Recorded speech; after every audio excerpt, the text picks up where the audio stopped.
और देखिए एक बड़ी खबर है, एमओयू तोड़ने के बाद ट्रंप का पहला बयान आया है।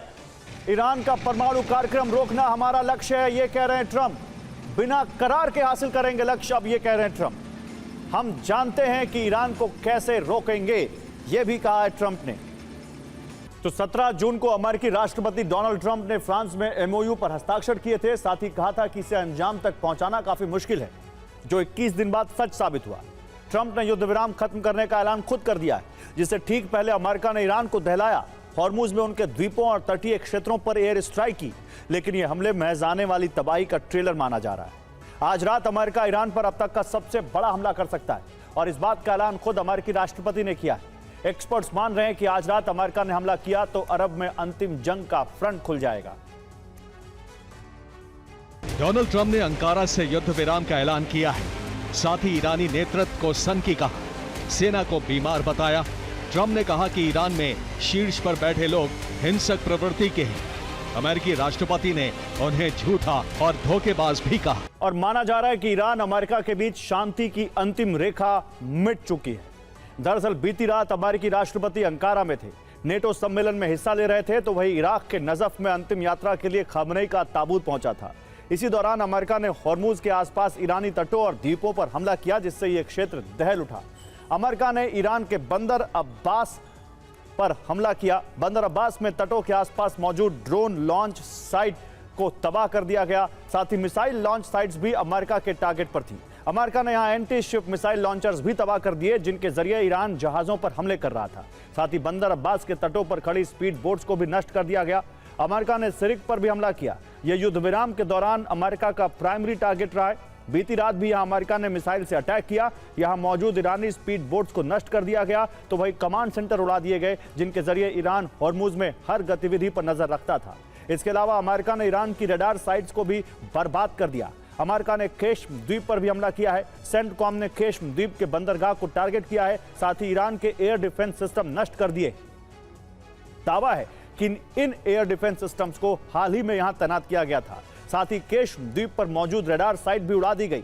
यहां मौजूद कमांड सेंटर भी अमेरिका ने बर्बाद कर दिया। डोनाल्ड ट्रंप ने अंकारा में ही बैठक की, जिसमें युद्ध मंत्री पीट हेग्सेथ, मार्को रूबियो, स्कॉट बेसेंट और joint chief of staff general Dan can शामिल थे, जो नेटो सम्मेलन के लिए अंकारा में ही मौजूद थे। इस बैठक में ट्रंप ने ईरान पर शांति काल के सबसे बड़े हमले का आदेश दिया। अमेरिका ने इसे 10 दिन पहले हुए हमले से 10 गुना बड़ा हमला बताया है। दावा है कि अमेरिका ने महज कुछ घंटे में करीब 80 ठिकानों को तबाह कर दिया। इन हमलों में IRGC की 60 स्पीड बोट भी तबाह हो गई। अमेरिका ने पहली बार हॉर्मुजगान प्रांत के ताहिरोई क्षेत्र पर हमला किया है। इसके तटों पर बमबारी की गई, जो ईरानी नौसेना के लिए बड़ा झटका है। दरअसल यहां ईरान की स्पीड बोट मौजूद रहती हैं, जिन्हें तबाह करना अमेरिका के लिए चुनौती बना हुआ है। यह इलाका ईरानी स्पीड बोट्स के लिए एक प्राकृतिक कवच की तरह काम करता है। यहाँ मैंग्रोव के जंगल और छोटी छोटी खाड़ियां मौजूद हैं, जो इन बोट्स को सुरक्षा देती हैं। ईरान अपनी छोटी नावों को यहाँ छिपा देता है। दरअसल ईरानी स्पीड बोट्स फाइबर ग्लास या प्लास्टिक की बनी होती हैं, जिसकी वजह से अमेरिकी रडार के लिए बोट्स को ट्रैक करना मुश्किल होता है। इनकी लोकेशन के लिए अमेरिकी ड्रोन लगातार आसमान में उड़ान भरते हैं। ये बोट्स यहाँ छिपी रहती हैं, जिसकी वजह से ऊपर से इन्हें देखना बेहद मुश्किल होता है। अक्सर ये कैमरे पर नजर नहीं आती। ताहिरोई मूल रूप से एक नागरिक इलाका है और यहाँ मछुआरों के कई गांव भी मौजूद हैं। ऐसे में यहाँ अक्सर फिशिंग बोट्स भी नजर आती हैं, जो अमेरिका की मुश्किलों को और बढ़ा देती है। अमेरिका ने ईरान पर हमला कर हॉर्मुज समझौते का उल्लंघन किया है। तेल प्रतिबंध फिर लागू कर दिए हैं। दक्षिणी ईरान पर हमले किए गए। साथ ही इजरायली आक्रामकता जारी है। और कहते हैं कि मजबूत कूटनीति के पीछे हमेशा तलवार की धार तेज होनी चाहिए, लेकिन अरब के इस सियासी अखाड़े में अब कूटनीति की धार कुंद पड़ चुकी है और बारूद की आग तेज हो गई। कूटनीति का खेल अब वॉशिंगटन के दफ्तरों से निकलकर तेहरान के मिसाइल लॉन्च पैड्स तक पहुंच चुका है। ईरान को समझ आ चुका है कि अब बात शब्दों से नहीं बनेगी, इसलिए बारूद झोंका जा रहा है। अमेरिका और ईरान की अदावत ने पूरे पश्चिम एशिया को एक ऐसी अंधी सुरंग में धकेल दिया है, जहां से वापसी का रास्ता किसी को नहीं पता। यह सिर्फ दो देशों की जंग नहीं है, यह उस वर्चस्व की लड़ाई है जहां शक्ति का संतुलन ही एकमात्र नियम है, और इसके लिए विनाश का हर स्तर लांघा जा रहा है। जिसका अंदेशा था वही हुआ। ट्रंप ने एमओयू तोड़ दिया और उसके बाद अरब दहल उठा। ईरान के प्रतिशोध का दूसरा चरण आरंभ हो चुका है। अब तबाही का विस्तार होना तय है। अमेरिका भी युद्ध विराम की आड़ में तैयारी कर रहा था। ईरान के तटीय इलाकों पर हुए हमले इसी का सबूत हैं। अब अरब में घमासान कोई नहीं रोक सकता। अभी तक की सारी कोशिशें बेकार साबित हो चुकी हैं। अमेरिका ने एमओयू तोड़ा तो ईरान ने जवाब दिया कि वो हमले के लिए तैयार है। अमेरिका ने हमला किया तो ईरान ने काउंटर अटैक से अरब को दहला दिया। और अमेरिका के हमलों से बौखला ईरान ने भी बहरीन में कोहराम मचा दिया। बहरीन की राजधानी मनामा में भारी तबाही हुई। हमले के पहले राउंड में स्वॉर्म ड्रोन अटैक किया गया। इस दौरान 20 से ज्यादा हमले किए गए। मनामा में अटैक से बड़ा नुकसान हुआ। 10 जगहों पर विस्फोट हुए। हमले के दूसरे राउंड में टारगेट पर टूरिज्म इंडस्ट्री थी। इसके लिए बहरीन के टूरिस्ट प्लेस पर हमले किए गए। दूसरे चरण में 10 से ज्यादा मिसाइल हमले ईरान ने किए, जिससे कई बड़ी इमारतों को भी नुकसान पहुंचा। ईरान ने 85 ठिकानों पर हमले किए। 8 देशों के शहरों को टारगेट किया। सैन्य ठिकानों पर मिसाइलें गिराई। रिहायशी इलाकों पर भी बम गिराए।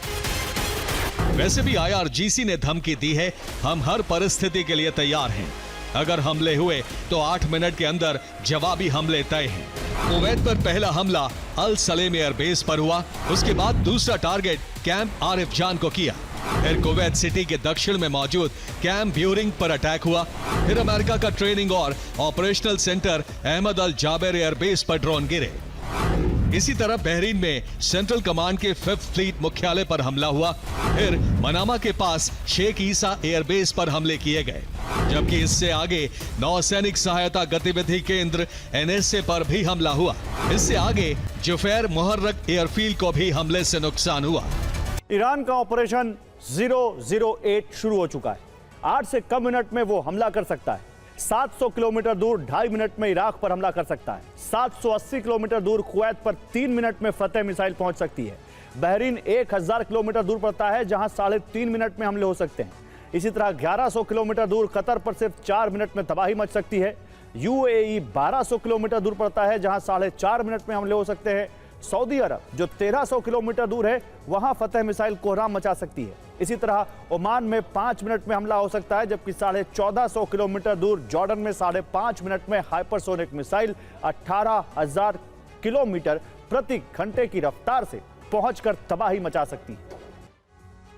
तो ईरान और अमेरिका के बीच शांति और सुलह की उम्मीद खत्म हो चुकी है। ईरान एक बार फिर खाड़ी देशों में मौजूद अमेरिकी ठिकानों पर हमले कर रहा है, लेकिन ईरान का सबसे बड़ा हथियार हॉर्मूज है, जिसके इस्तेमाल से वो पूरी दुनिया को बहुत बड़ी मुश्किल में फंसाने वाला है। लेकिन अब हालात थोड़े अलग हैं। ट्रंप ने समझौता तोड़ने का ऐलान तुर्की के अंकारा में किया। यहां नेटो समिट चल रही थी। नेटो महासचिव ने ट्रंप के फैसले का समर्थन करके जता दिया है कि नेटो अमेरिका के साथ है, और दूसरी तरफ ब्रिटेन, फ्रांस हॉर्मूज के लिए 12 से अधिक देशों के साथ मिलकर एक खास अभियान चलाने की रणनीति बना चुके हैं। 8 जुलाई 2026 यूएस ईरान में सीज फायर खत्म। ट्रंप अमेरिका में नहीं, तुर्की के अंकारा में मौजूद थे। तुर्की में नेटो भविष्य की रणनीति बना रहा था। ईरान ने टैंकर पर हमले करके जंग की चिंगारी भड़काई। नेटो के सामने ईरान ने युद्ध की शुरुआत करवाई। मार्क रूटे ने कहा है कि जब संघर्ष विराम लागू हो और ईरान असल में उसका उल्लंघन कर रहा हो, तो मुझे लगता है कि अमेरिका का मजबूती से जवाब देना बहुत जरूरी है। अरब देशों के साथ तालमेल बनाने के लिए फ्रांस और ब्रिटेन ने तुर्की के अंकारा में UAE, बहरीन, कुवैत और कतर के विदेश मंत्रियों के साथ हॉर्मूज प्लान पर बैठक की है। यूरोप के कई देश युद्धपोत भेजने को तैयार हैं। अमेरिकी नेवी भी अभियान में मदद करेगी। अमेरिका यूरोप की सेना एक साथ लड़ेगी। तो नेटो ने हॉर्मूज को लेकर कोई ऐलान नहीं किया है, लेकिन अमेरिका के अलावा ब्रिटेन और फ्रांस हॉर्मूज में अभियान चलाने की तैयारी कर रहे हैं। जर्मनी, बेल्जियम में भी इस अभियान में शामिल होने वाला है। ग्रीस, इटली, नीदरलैंड्स भी इस ग्रुप में शामिल हैं। इसके अलावा नॉर्वे, पुर्तगाल और ओमान भी हॉर्मूज में अभियान चलाने को लेकर सहमत हैं। हॉर्मूज में माइंस हटाने के लिए ब्रिटेन का HMS लाइम बे शिप तैनात हो चुका है। माइंस हटाने के लिए अभियान का नेतृत्व ब्रिटेन करने वाला है। ब्रिटिश शिप माइंस तलाशने वाले ड्रोन और गोताखोर से लैस है। मर्लिन हेलीकॉप्टर भी इस अभियान में मदद करेगा। ईरान हॉर्मूज में किसी की दखल बर्दाश्त नहीं करेगा, इसलिए माना जा रहा है कि हॉर्मूज के लिए महासंग्राम छिड़ेगा। 12 यूरोपीय देश हॉर्मूज पर एकजुट हो चुके हैं। अब नेटो भी शामिल हो सकता है, क्योंकि नेटो ने इस बार ट्रंप के हमले का समर्थन किया है। अमेरिका ने ईरान के तेल बेचने का लाइसेंस कैंसिल कर दिया है। ईरान को अब तेल बेचने के लिए शैडो फ्लीट का इस्तेमाल करना होगा। ईरान से तेल तस्करी रोकने के लिए फिर अमेरिका नाकाबंदी कर सकता है। और अमेरिका ने ईरान के तेल बेचने की छूट वाला लाइसेंस कैंसिल कर दिया है। इससे ईरान को 8 से 9 अरब डॉलर का नुकसान हो सकता है। ईरान को लाइसेंस के जरिए 6.7 करोड़ बैरल तेल बेचना था। लाइसेंस कैंसिल होने से डॉलर में भुगतान की छूट बंद हो गई है। ईरान के लिए विदेशी मुद्रा कमाने का रास्ता भी बंद हो गया है। चीन को तेल बेचना बहुत मुश्किल हो चुका है। हमलों की शुरुआत के बाद ब्रेंट क्रूड ऑयल की कीमत में 3% का उछाल आया। जैसे ही ट्रंप ने सीज फायर खत्म करने का ऐलान किया, तेल की कीमत 6% बढ़ गई। हॉर्मुज़ बंद होते ही तेल की कीमतों में लगातार बढ़ोतरी होती रहेगी। क्या डोनाल्ड ट्रंप पश्चिम एशिया में अपना सबसे भरोसेमंद साथी बदल चुके हैं? अंकारा में चल रहा नेटो शिखर सम्मेलन ऐसे ही कई बड़े सवाल खड़े कर रहा है। एक तरफ ट्रंप तुर्की को F-35 देने की बात कर रहे हैं, उस पर लगे प्रतिबंध हटाने का ऐलान कर रहे हैं और उसे सबसे वफादार सहयोगियों में गिन रहे हैं। दूसरी तरफ इजराइल के प्रधानमंत्री बेंजामिन नेतन्याहू खुलकर इस फैसले का विरोध कर रहे हैं। उधर ट्रंप नेटो से भी नाराज हैं और कह रहे हैं कि यूरोप की सुरक्षा का सबसे बड़ा बोझ अमेरिका अकेले उठा रहा है। अब यूरोप भी अमेरिका पर निर्भर रहने की बजाय अपनी अलग सैन्य ताकत खड़ी करने में जुट गया है। तो क्या नेटो अब यूरोप, इजराइल और अमेरिका के बदलते रिश्तों का नया अखाड़ा बन गया है? आइए आपको अब इस बड़ी रिपोर्ट में दिखाता हूं। अंकारा के नेटो शिखर सम्मेलन में पहुंचे ट्रंप ने साफ कहा है कि उनकी सरकार तुर्की को F-35 स्टेल्थ लड़ाकू विमान देने पर विचार कर रही है। इतना ही नहीं, ट्रंप ने यह भी घोषणा कर दी कि तुर्की पर लगे अमेरिकी प्रतिबंध हटाए जाएंगे। ट्रंप का तर्क है कि दोस्त देशों पर प्रतिबंध नहीं लगाए जाते और तुर्की कई मामलों में उन देशों से ज्यादा भरोसेमंद सहयोगी रहा है जिनसे अमेरिका वफादारी की उम्मीद करता है कि अगर तुर्की को F-35 मिलते हैं तो पश्चिम एशिया का शक्ति संतुलन नष्ट हो जाएगा। उनका कहना है कि तुर्की की महत्वाकांक्षाएं आक्रामक हैं और इतनी आधुनिक सैन्य क्षमता मिलने के बाद उसका रुख और ज्यादा आक्रामक हो जाएगा। साल 2025 में अमेरिका ने नेटो पर लगभग 980 अरब डॉलर खर्च किए। ये पूरे नेटो के कुल रक्षा बजट का लगभग 62% है, यानी हर $100 में से करीब $62 अकेले अमेरिका खर्च कर रहा है। अमेरिका का रक्षा बजट नेटो के दूसरे सबसे बड़े रक्षा खर्च करने वाले देश ब्रिटेन से भी 10 गुना से अधिक है। हालांकि पिछले 10 वर्षों के आंकड़ों की तुलना करें तो अमेरिका अकेला ऐसा देश है जिसने अपनी जीडीपी के अनुपात में रक्षा खर्च को कम किया है। यूरोपीय देशों ने अपनी जीडीपी के मुकाबले रक्षा बजट को बढ़ाया है। आज पोलैंड अपनी जीडीपी का लगभग 4.5% रक्षा पर खर्च कर रहा है। लिथुआनिया करीब 4% पर पहुंच चुका है। लातविया, एस्टोनिया, नॉर्वे और डेनमार्क भी 3% से अधिक रक्षा पर खर्च कर रहे हैं।